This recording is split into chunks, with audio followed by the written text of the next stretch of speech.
Hey guys, welcome back to Author Journey. My name is CJ Anaya. Today we're going to talk a little bit more about author overwhelm. And in a previous video, I had actually talked about how I balance life and family and work and don't get overwhelmed. But the truth of the matter is there are times when I do. There are just times when you will get overwhelmed no matter how organized you are, just because that can be the nature of the beast, and we're human, and sometimes we're not perfect, and sometimes we take on too much even though we think we can handle more than what we can. And this week would be a perfect example of that. Just for me personally, I've had so much going on. I've had tons of family come, which is also great, but I've also had two launches, two book releases, the third book in the Paranormal Misfits series, My Fair Imposter, which I told you I would give you a lot of details on for that because I employed a marketing strategy that I had taught you in a different video, and I was going to give you a lot more data for this. So just know that I am collecting data on that so that I can report all of my findings and let you know how that promotional idea went, and just give you like step-by-step information on how to do that. So that's going to be coming out more probably November, December-ish is when I'll have all the deets and all the details ready for you, and you guys can kind of implement that. But between that and between, sending information to my newsletters and getting people excited for the Marked by Fate launch, now we're in this week where My Fair Imposter is doing really well, and Marked by Fate is doing really well, and I became top 50 in the top 50 authors. That was really exciting because I'm one of the top 50 authors, or very popular on Amazon in the YA teen genre, specifically fantasy. And so that was really exciting because I have never seen that before. And so, getting to be more recognized and more popular, and an author whose books are becoming more popular, that's rewarding and it's exciting. But at the same time, you really have to pace yourself. And I did not do that this week. I had total burnout. And I was sitting there thinking to myself, what do a lot of authors do when it comes to completely, burning out? What if there are just times that you have to do all these things and you can't necessarily say, okay, I'm just going to do 1 to 2 to 3 of the most important tasks today because they're all very important. You need to get them all done that day. That just happens. It just happens. So I was just thinking about some of the things that I do to kind of wind down, to try and release some tension, because when I get overwhelmed, it all builds up into anxiety and frustration, and then that affects me mentally and emotionally. And so then I end up looking at my screen, or I end up wandering the kitchen, thinking to myself, what do I need to do? What do I need to get done today? And so it's like a total brain cloud, and I'm quoting from a movie here, from Joe versus a Volcano.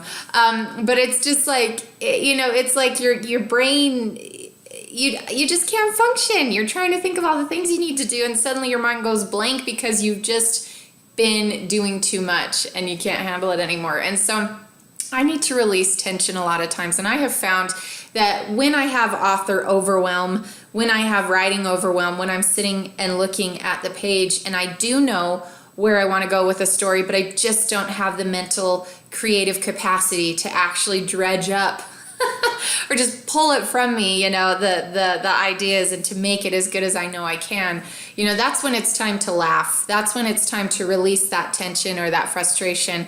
That's when it's time for me to just go and do things that take me completely away from work, that take me completely away from what I've been doing, and I just need like a mental health hour or 2 hours or even a day, and so here are my go-tos for that. And I know that all of you are going to have different ones, but maybe you will like these as well. So I wanted to share them with you. The first thing that I love to do, and I've watched this series over and over again. I just love this series. Whenever I need to veg out late at night and just just reset. I need to reset. I always go to Psych. They make me laugh so much. They're so funny. They're so witty. And it's just goofy goofball stuff, and there are tender moments in there as well. But, Gus and Sean have got to be my most favorite dynamic sleuthing duo. They're just great. And so I'm constantly laughing and just having a good time. And then I can slowly feel that tension easing and that frustration, or, just that overwhelming feeling that I've got so much to do and not a lot of time to do it in.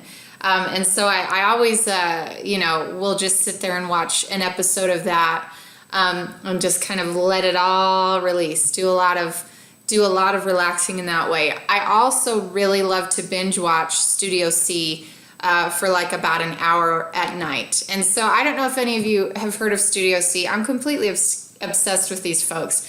They're a sketch comedy group.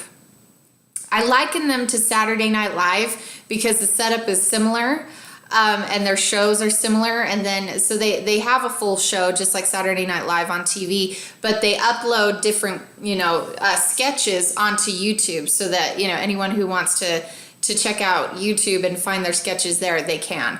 And so with Studio C, they just do sketch comedy, but the difference is it's clean comedy. So it's very family friendly, family oriented, and just funny. It's just funny that they can be that funny and still be clean. And so I'm never worried about having it on at night, and if my kids are in the room or anything like that. So we can sit and binge watch Studio C for a good time, and it's just fun stuff. And they have, I think there's about 10 people in the cast, maybe 11. I know they added a couple people, but they just, they'll do seasonal things. Like this is the recent one for Halloween where Matt is being a werewolf. They've done a parody of Stranger Things.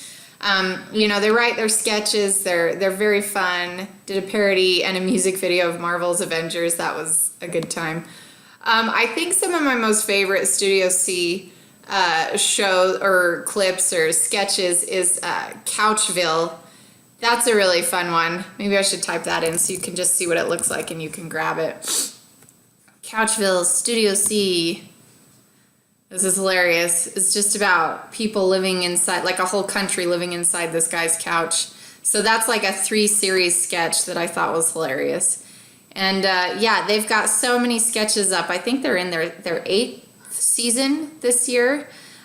So that's hilarious, and I've really enjoyed that. So if you're looking to, if you need some ideas for winding down and you don't necessarily want to watch like a full TV episode, like a 30-minute episode or a 45-minute episode, you just don't have time for that, but you just need to release some tension. These sketches are great because they're literally like, they're anywhere from 5 to 10 minutes long. I don't think I've seen anything longer really than 10 minutes, 8 minutes. I mean, they're pretty short and they're funny, and I really enjoy them. So that's another recommendation for you. I also like to do yoga. I usually do yoga in the morning because it relieves a lot of tension and pressure, and it gets that blood pumping, oxygen to the brain.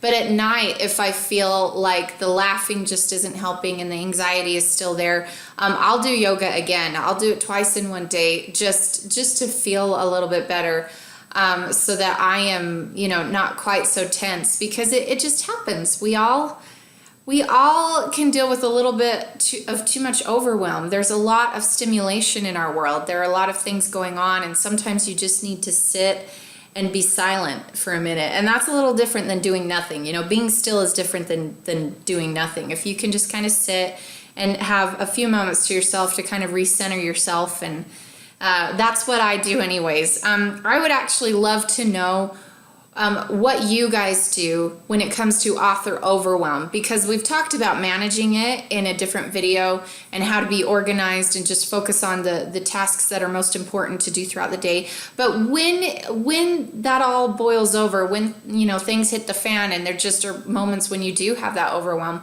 what is it that you guys do to work through that? Because I would love more ideas. I'd love to implement them and use them as well, because these things work, but sometimes they may not. Sometimes you may be in the mood for something else, and I think it would be a good resource for all of us if we were able to post things that help us to kind of wind down a little bit and deal with overwhelm in a positive way, instead of a negative way, where sometimes I'll just yell at my kids for no reason or something like that. That's obviously not a good parenting option. So there needs to be better ways for all of us to handle too much stress or too much overwhelm when we're trying to balance our careers and our home life or work life or whatever it is. So I would love to know.